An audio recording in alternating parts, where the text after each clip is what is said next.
कियानी वो जेल में गए और जाकर उन्होंने इमरान खान साहब से मुलाकात की। देखें, अशफाक परवेज कियानी के बारे में एक बात मुझे पता है और वो मुझे कुछ और दोस्तों ने, सोर्सेज ने बताई कि जनरल आसिम मुनीर के करीब है अशफाक परवेज कियानी, और कुछ जर्नैलों से, कुछ लोगों से उसकी नहीं बनती, लेकिन जिनसे बनती है उनमें एक जनरल अशफाक परवेज कियानी भी है। तो फौरी तौर पे जब ये खबर आई तो दिमाग में यही आता है कि हाँ, ये पॉसिबल है और ये मुलाकात हो भी सकती है। अब मैं कंफर्म नहीं कर सकता आपको कि ये मुलाकात हुई है या नहीं हुई, लेकिन ये जो दावा किया जा रहा है ना कि बर्फ पिघल रही है, ये दावा जमीनी हकायक से मैच नहीं करता। पाकिस्तान में अगर कहीं बर्फ पिघल रही है तो वो सिर्फ पहाड़ों पे पिघल रही है, और उसकी दो वजूहात हैं। एक तो ग्लोबल वार्मिंग है और दूसरा जो है वो गर्मियां बहुत बढ़ गई हैं। इसके अलावा कहीं कोई बर्फ नहीं पिघल रही। अगर बर्फ पिघल रही होती तो जो कुछ आप गिलगित बल्तिस्तान में देख रहे हैं आप वो ना देखते। अगर बर्फ पिघल रही होती तो जो कुछ इस वक्त कश्मीर में किया जा रहा है आप वो ना देखते। इंतखाबी निशान दोबारा छीने जा रहे हैं, वोटों का रद्दोबदल किया जा रहा है, लोगों को हरासा किया जा रहा है, गिरफ्तार किया जा रहा है, सुबह बदरियां हो रही हैं, जो असद कैसर और जुनैद अकबर के साथ हुआ, जो सुहेल अफरीदी के साथ हुआ। ये सारी चीजें बताती हैं कि बर्फ जो है वो मौसमियाती तब्दीलियों से तो पिघल रही है, लेकिन पाकिस्तान की सियासत पे जो बर्फ जमी हुई है उसके पिघलने के कोई इम्कानात नजर नहीं आ रहे। उसकी बड़ी वजह यह है कि पाकिस्तान की मिलिट्री एस्टेब्लिशमेंट ने कई मरतबा इमरान खान साहब से डील करने की कोशिश की, बहुत सारी ऑफर लेकर गए, यहां तक कि उन्हें कहा कि आप पाकिस्तान से बाहर चले जाएं, कुछ अरसा सियासत से छुट्टी कर लें, फिर वापस आएं, फिर आप सियासत करें। यह भी कहा गया कि आप बनी गाला में चले जाएं, यह भी कहा गया कि आप खैबर पख्तूनख्वा में शिफ्ट हो जाएं। अलग अलग तरह की बातें इमरान खान साहब को ऑफर की गई मिलिट्री एस्टेब्लिशमेंट की जानिब से, लेकिन उन्होंने मानी नहीं को बात। यह बार बार ऑफर आती है इमरान खान साहब को, ऐसा नहीं है कि एक आध दफा आई हो और उन्होंने रिजेक्ट कर दी हो, नहीं, बार बार आती है। अगर यह कोई मुलाकात हुई भी है तो मिलिट्री एस्टेब्लिशमेंट को मतलूबा नताइज नहीं मिले, यह बात तो गारंटीड है। वरना इस वक्त जो ब्रिगेडियर फाइक कर रहे हैं आजाद कश्मीर में और जो गिलगित बल्तिस्तान में वहां के ऑफिसर्स कर रहे हैं, यह सारा कुछ ना हो रहा होता। देखिए, जो डीलिंग इस वक्त हो रही है ना गिलगित बल्तिस्तान में और कश्मीर में वहां के अवाम के साथ, मुझे ऐसा दिखाई देता है कि खुदा ना खास्ता ये गिलगित बल्तिस्तान और कश्मीर के हालात को बलूचिस्तान के हालात की तरह कर देंगे, सिर्फ अपने इक्तदार और अपने कंट्रोल के लिए। यानी एक जूनियर ऑफिसर होता है और बेचारे एफए पास आ जाते हैं। अब ये जूनियर ऑफिसर है, उसका दिमाग सिर्फ उसकी नौकरी के बीच में फंसा हुआ है, क्योंकि सारा कुछ उसका उसकी नौकरी से वाबस्ता है। वो अपने सीनियर को खुश करने के चक्कर में कुछ भी करता है, और वो कुछ भी करने का खुमियाजा पाकिस्तान भुगतता है। यही सब कुछ बलूचिस्तान में गंदे खेल खेले गए, और यही खेल आज जो है वो गिलगित बल्तिस्तान में और कश्मीर में खेले जा रहे हैं। लगता है कि ये जीबी को और कश्मीर को भी बलूचिस्तान बनाकर छोड़ेंगे। देखिए, दूसरी जमातें बाहर से बंदे लेकर जा रही हैं और अपनी रौनक लगा के दिखाने की कोशिश कर रही हैं कि देखो जी, हमारी छोटी मोटी रौनक लगी हुई है। कहीं पे भी वो पब्लिक को शो नहीं कर पा रहे। जहां दिखाते हैं वो किसी ना किसी लीडर को दिखाते हैं, उसके आसपास 10 20 30 बंदे दिखाते हैं, पब्लिक को नहीं प्रॉपर तरीके से वो शो कर पा रहे। उसकी वजह यह है कि लोग उनको रिस्पॉन्ड नहीं कर रहे। ये उम्मीदवार आप एक मरतबा फिर देख लें जो पाकिस्तान तहरीक इंसाफ के हैं। ये पोस्टर मैं आपको दिखा रहा हूं, इसमें आपको पता चल जाएगा कि कौन से हलके में आपने अगर एस्टेब्लिशमेंट के खिलाफ वोट डालना है या मिलिट्री एस्टेब्लिशमेंट के जुल्म के खिलाफ आपने वोट डालना है, तो फिर आपने किसको वोट डालना है। यह सारी कहानी जो है वो इस सफ़े पे लिखी हुई है। कहीं आपको खैमे पे वोट डालना पड़ेगा, कहीं आपको विकेट पे वोट डालना पड़ेगा, कहीं आपको किसी और इंतखाबी निशान पे वोट डालना पड़ेगा। तो अलग अलग बहुत सारे इंतखाबी निशान हैं। तो ये 5-6 निशान आपके सामने हैं अलग अलग हलकों में। इनमें आप वोट डालेंगे तो आपका वोट मिलिट्री एस्टेब्लिशमेंट के खिलाफ जाएगा। एक नाजरीन मेरी गुजारिश है आजाद कश्मीर के लोगों से, ये आम आवाम से नहीं मैं बात कर रहा, ये वो लोग जिनके पास बहुत पैसा है, जिनके पूरे पूरे खानदान ओवरसीज हैं और इनके पास काफी पैसा है। आजाद कश्मीर में लोगों की एक बहुत बड़ी तादाद पाकिस्तान से बाहर रहती है और वो लोग वहां पे पाउंड्स के अंदर, डॉलर्स के अंदर पैसा कमाते हैं। तो इनके पास वसाइल की कमी नहीं है, ये बहुत अमीर लोग हैं, कारोबारी लोग हैं। अब इनको ठगने का टाइम आ गया है। अगर आपको कोई कहे, कोई ऑफिसर, कि जनाब इतने पैसे दे दें, आपको इलेक्शन जितवा देंगे और आपको असेंबली में पहुंचा देंगे और आप कल को मिनिस्टर भी बन जाएंगे, तो आपने इनकी बातों पे कान नहीं धरने। बहुत सारे दिहाड़ीबाज जो है वो मार्केट में फिर रहे हैं। यही काम बलूचिस्तान में किया गया था। एक एक हलके के लिए 10-10 बंदों से करोड़ों रुपए लिए गए थे। एक बंदा है वो 2 करोड़ दे गया, एक बंदा उससे 5 करोड़ ले लिए, एक बंदा उससे 7 करोड़ ले लिए, एक और बंदा उससे 3 करोड़ ले लिए। तो इस तरह एक एक हलके के लिए 10-10 बंदों से पैसे पकड़े गए थे बलूचिस्तान में। और बाद में जब ये लोग पैसे वापस मांगने के लिए गए तो इनको कहा गया कौन से पैसे भाई, तुम्हें वहां पे थोड़े से वोट पड़ते तो हम तुम्हें जितवाते, दौड़ जाओ यहां से।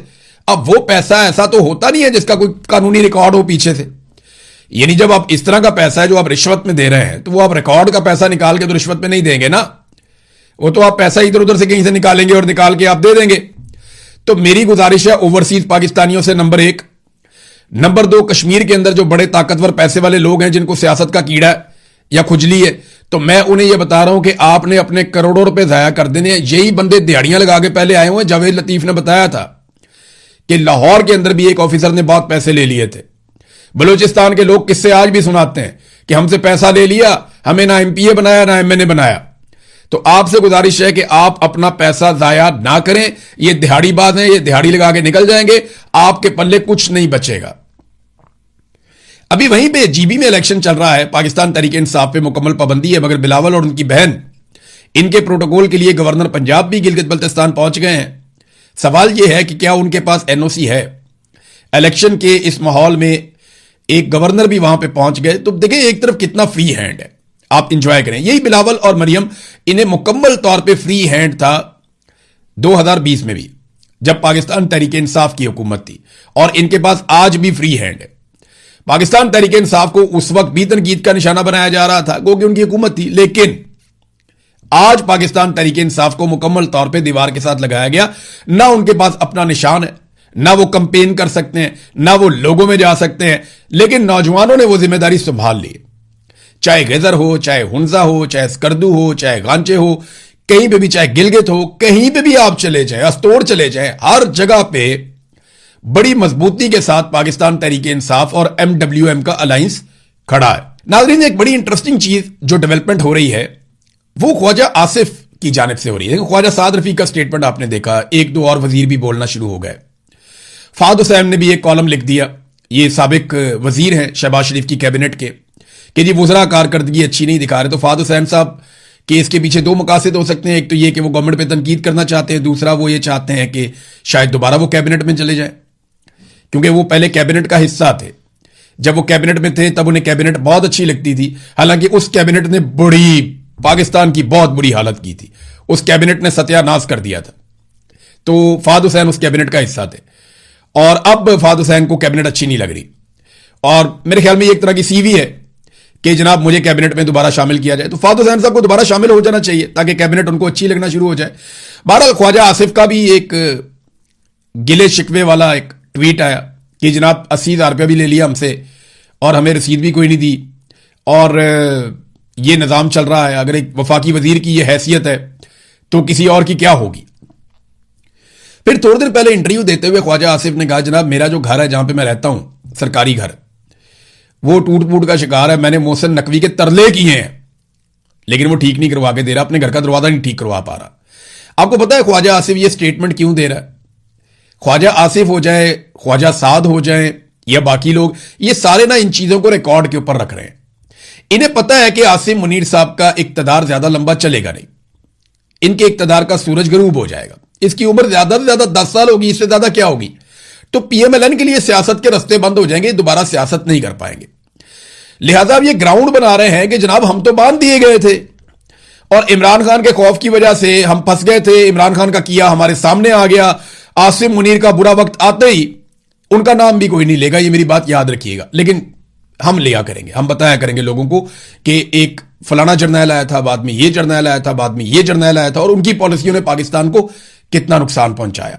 ये जो लोग आज झंडा उठाई फिरते हैं ना आसिम मुनीर का, ये आसिम मुनीर साहब मेरे से कोरे कागज पर लिखकर ले लें, अगर उनकी रिटायरमेंट के बाद इनमें से किसी ने नाम भी लिया ना तो मुझे आगे पूछ लीजिएगा कि जनाब इन्होंने नाम लिया, हम आपका नाम जिंदा रखेंगे, बताएंगे सबको कि जनाब ये ज्यादती आपने की थी इस मुल्क के साथ।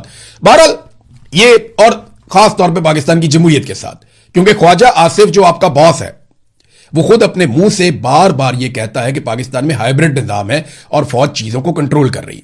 आपका वजीर आजम भी, सब लोग ये कहते हैं और बड़े फख्र से ये बात की जाती है। बल्कि जो टाउट सहाफी आपने रखे हुए हैं वो भी आके बताते हैं कि सारे फैसले आप ही करते हैं, कोई और नहीं करता। ये आईनी नुक्ता नजर से, कानूनी नुक्ता नजर से आपका हक नहीं है, आपके हलफ की खिलाफ वर्जी है, आपको ये नहीं करना चाहिए था, लेकिन आप करते हैं तो ठीक है। ये बात याद रखी जाएगी तारीख में। नाजरीन, बजट के हवाले से खबरें लगातार आ रही हैं और यहां पे एक और खबर है मेरे पास बजट के हवाले से। आईएमएफ से मुज़ाकरात मुकम्मल हो गए। हुकूमत के 220 अरब रुपए के नए टैक्सेस लगाने की एक तजवीज सामने आई है। लेवीज इसके अलावा हैं जो लेवियां लगाई जाएंगी, और जो टैक्सेस हैं 220 अरब रुपए के, ये नए टैक्सेस लगाए जाएंगे। अब सरकारी मुलाजमीन को क्या मिलेगा अभी तक कुछ पता नहीं है, लेकिन जो आपका सेल टैक्स है उसमें भी 1% का इजाफा किया जा रहा है। यानी हमें टैक्स के अंदर ये जो अब बजट आ रहा है इसमें हमें किसी जगह पे भी महंगाई कम होती हुई दिखाई नहीं दे रही, बल्कि इसमें हमें महंगाई बढ़ती हुई दिखाई दे रही है। पाकिस्तान तहरीक इंसाफ के सोशल मीडिया ने इसके ऊपर तनकीद शुरू कर दी है, लेकिन पाकिस्तान तहरीक इंसाफ जो एक पॉलिटिकल पार्टी है उसकी जानिब से अभी तक बजट की तजावीज़ के ऊपर किसी किस्म का रद्द अमल फिलहाल सामने नहीं आ रहा। एक और बड़ी इंटरेस्टिंग खबर है नाजरीन, ये मैं आपके साथ शेयर करता हूं। ये नेपरा का रिकॉर्ड है जो ये बता रहा है। नेपरा आप समझते हैं पाकिस्तान में बिजली के हवाले से, तो ये नेपरा का जो रिकॉर्ड है वो क्या बता रहा है। नेपरा का रिकॉर्ड बता रहा है कि पिछले 8 साल के अरसे में, ये यानी 2026 तक लगा लें तो आप इमरान खान का दौर और ये सारा दौर लगा लें, इस 8 साल के अरसे में जो पाकिस्तान ने या पाकिस्तानियों ने कैपेसिटी पेमेंट की मद में आईपीपीज को पैसा दिया, वो डॉलर रेट के एतबार से 40 अरब डॉलर से ज्यादा की रकम बनती है। यानी आईएमएफ से 1 अरब डॉलर लेना हो, यूएई का 2 अरब डॉलर वापस करना हो तो पाकिस्तान को वक्त पड़ जाता है। लेकिन आईपीपीज क्योंकि बहुत बड़े बड़े लोगों के, फ्रंटमैनों के हैं, आईपीपीज में क्योंकि बड़ी कमीशन मिलती है इसलिए कोई फर्क नहीं पड़ता। तो वो बिजली जो आईपीपीज ने पैदा ही नहीं की उसका पैसा देने को बोलते हैं कैपेसिटी पेमेंट। यानी वो बिजली जो उन्होंने पैदा की और उन्होंने आपको बेची वो तो है जनाब बिजली का बिल, लेकिन वो बिजली जो उन्होंने पैदा नहीं की और वो बिजली जो आपके सिस्टम में नहीं आई और वो बिजली जिसको आपने इस्तेमाल भी नहीं किया, उसका पैसा जब आप देते हैं तो वो होता है कैपेसिटी पेमेंट। तो जो बिजली आपने नहीं ली उसका पैसा जो आपने दिया, बिजली ना लेने का पैसा जो आपने दिया वो आपने दिया और वो बनी भी नहीं बिजली, आपने ली नहीं, उन्होंने बनाई नहीं और आपने उसका पैसा दिया 40 अरब डॉलर से ज्यादा। और ये जो आईपीपी पाकिस्तान में आए इनके जरिए से जो टोटल अब तक गैर मुल्की सरमायाकारी आई है, 101 आईपीपी है, जो टोटल गैर मुल्की सरमायाकारी पाकिस्तान में आई वो 35 अरब डॉलर है। यानी टोटल इन्होंने जो पैसा लगाया बाहर से पाकिस्तान के अंदर वो 35 अरब डॉलर है, और उसके बदले में जो हमने सिर्फ 8 साल में इनको कैपेसिटी पेमेंट की मद में दे दिया वो 40 अरब डॉलर से ज्यादा है। और पिछले 20-22 साल का हिसाब इससे अलग है, और यह रिपोर्ट है नेपरा की। तो यह पाकिस्तान के साथ नवाज शरीफ ने, पीपल्स पार्टी ने और परवेज मुशर्रफ ने मिलकर किया है। परवेज मुशर्रफ का इसमें बहुत छोटा हिस्सा है, लेकिन हिस्सा है, बड़ा हिस्सा है। इसमें सबसे ज्यादा जो गंद मारा है इसके अंदर वो नवाज शरीफ ने मारा, नंबर 1। नंबर 2 पे आती है पीपल्स पार्टी और नंबर 3 के ऊपर आते हैं परवेज मुशर्रफ साहब। तो इन्होंने पाकिस्तान का बेड़ा गर्क किया। आज पाकिस्तानी जो है हर साल 2000 अरब रुपया इनको कैपेसिटी पेमेंट की मद में देता है, उस बिजली का जो बिजली पैदा ही नहीं हुई। नाजरीन, 28वीं आईनी तरमीम के मामले में एमक्यूएम मैदान में आ गई और एमक्यूएम ने कहा जनाब ये तो हमारी तरमीम है, आज नहीं कल लानी पड़ेगी। ये एक तरह की सीवी है जो एमक्यूएम पेश कर रही है आसिम मुनीर साहब के सामने कि देखिए हम कितने इंपॉर्टेंट हैं, हम आपकी लड़ाई लड़ रहे हैं, हम एक और आईनी तरमीम की राह हमवार कर रहे हैं। चाहते वो ये है, उन्होंने एक नुक्ते पे बात की कि 140A जो है एमक्यूएम पाकिस्तान का 30 साल से मुतालबा है, यानी जो कराची है उसको वफाक के अंडर कर दिया जाए। देखिए कराची जितना बड़ा है, जितनी बड़ी उसकी आबादी है, इतना बड़ा तो पूरा मुल्क होता है। कराची और हैदराबाद को अगर एक अलग सूबा भी बना देना तो कोई फर्क नहीं पड़ता, या अगर आप सिंध में 3 सूबे भी बना देना तो कोई फर्क नहीं पड़ता, सिंध तरक्की करेगा इससे। लेकिन पाकिस्तान पीपल्स पार्टी को यह पता है कि वो अंदरूने सिंध से 2 नंबरी करके वोट लेते हैं, अंदरूने सिंध से 2 नंबरी करके वो अपना इक्तदार लेते हैं और कराची और हैदराबाद के ऊपर रूल करते हैं। ये उनका तरीका वारदात है, क्योंकि यहां पे पैसा बहुत ज्यादा जनरेट होता है, सारी दिहाड़ियां जो हैं वो इस जगह के ऊपर है। और जिस तरह उन्होंने अपना कराची को कंट्रोल किया हुआ है, कैसे उन्होंने अपना मेयर बिठाया, ये सब आप जानते हैं। ये कोई अब ढकी छुपी बात नहीं है, पूरी दुनिया इसे जानती है। नाजरीन, ईरान ने एक नया और खौफनाक हथियार मुतारिफ करवाया। ये हथियार जो है इसका नाम है रजब 27। रजब 27 एक कश्ती है छोटे साइज की। इसके अंदर 2 क्रूज मिसाइल जा सकते हैं जो 700 किलोमीटर तक अपने हदफ को निशाना बना सकते हैं। इसके अलावा इसके अंदर दीगर हथियार और बारूद भी जा सकता है। ये लगभग 3 मीटर तक जो समुद्री लहरें हैं उनका मुकाबला भी कर सकती है और ये बहुत तेज रफ्तार में जाती है। दुनिया में ना हथियारों का पूरा सिस्टम ही तब्दील हो गया। पहले और तरह के हथियार बनते थे। ये 2 जंगें ऐसी हुई दुनिया में जिन्होंने पूरी दुनिया की जो लड़ाई का नक्शा है उसको तब्दील कर दिया। नंबर 1, जो आर्मीनिया और अजरबैजान के बीच में जंग हुई थी उसने दुनिया को बहुत कुछ सिखाया। उसने बताया कि ड्रोन कितना इंपॉर्टेंट है और टैंक कितना फारिग है। उसके बाद जो दूसरी लड़ाई हुई यूक्रेन और रूस की, उसमें भी बहुत कुछ दुनिया ने सीखा। लेकिन जो ईरान ने अमेरिका और इसराइल के साथ किया अपने सस्ते और इंतहाई कम महदूद वसाइल के साथ और कम हथियारों के साथ, उसने बताया दुनिया को कि हथियार की नौयत अगर कुछ और हो तो आप जंग में कुछ और भी कर सकते हैं, यानी आप जंग का नक्शा बदल सकते हैं। अब इस वक्त एक और खबर मेरे पास आई है। पाकिस्तान के नुक्ता नजर से कोई इतनी अच्छी खबर नहीं है क्योंकि पाकिस्तान के आजकल अफगानिस्तान के साथ ताल्लुकात अच्छे नहीं हैं। अफगानिस्तान अपने दिफा के लिए ईरानी मॉडल पे काम कर रहा है। इन्होंने रूस के साथ एक दिफाई मुआहदा किया है और उसके तहत रशिया वहां पे एयर डिफेंस सिस्टम लगाएगा। यानी पाकिस्तान एयरफोर्स बार बार अटैक करती है अफगानिस्तान के अंदर, तो उन्हें लगता है कि फ्यूचर में अब पाकिस्तान एयरफोर्स को वो अफगानिस्तान की सरजमीन पे अटैक नहीं करने देंगे। एक और चीज है कि अफगानिस्तान कुछ रिपोर्ट्स के मुताबिक ड्रोन्स के हवाले से कुछ काम कर रहा है। यानी जैसे ईरान ने बहुत सारे ड्रोन्स बनाए और उन ड्रोन्स को अपना मेन हथियार बनाया, तो अगर यही काम अफगानिस्तान भी करता है तो पाकिस्तान के लिए प्रॉब्लम होगी अगर पाकिस्तान अफगानिस्तान से लड़ता रहेगा। देखिए, हमें एक बात सीखनी और समझनी पड़ेगी। आज के दौर में कोई भी बालादस्त नहीं रह सकता। आपको सबके साथ ताल्लुकात बनाकर आगे चलना पड़ेगा। हमें हमेशा सूट करता है अफगानिस्तान के साथ बेहतरीन ताल्लुकात रखना। जो ड्रोन्स हैं जब वो सैकड़ों की तादाद में आते हैं तो कोई भी एयर डिफेंस सिस्टम उसको नहीं रोक सकता। और कभी भी किसी ऐसे मुल्क के साथ आपको लड़ाई में नहीं जाना चाहिए जिसके वसाइल कम हो, यानी जिसकी तरक्की कम हो। यानी अगर आप अरब ममालिक की मिसाल देख लें तो क्या वो ईरान से लड़ सकते हैं? ईरान के अंदर इतना इंफ्रास्ट्रक्चर उस तरह का नहीं है जैसा इन ममालिक के अंदर है। ये तो शीशे के बने हुए हैं। लिहाजा पाकिस्तान को अफगानिस्तान के साथ अच्छे ताल्लुकात रखते हुए तामीर और तरक्की पे तवज्जो देनी चाहिए दोनों ममालिक की, खासतौर पे पाकिस्तान की, क्योंकि पाकिस्तान रिस्पॉन्सिबिलिटी है लेकिन मिलिट्री एस्टेब्लिशमेंट अपने आप को रेलिवेंट रखने के लिए हर दौर में कोई ना कोई जंग छेड़ के रखती है। जैसा कि कभी हम किसी जंग में चले जाते हैं, कभी किसी जंग में चले जाते हैं, और नतीजा क्या निकलता है? अभी तक हम कश्मीर आजाद करवा नहीं पाए और भारत से अपना पानी भी छुड़वा नहीं पाए। नाजरीन, इसराइल ने बहुत तेज हमले शुरू कर दिए हैं।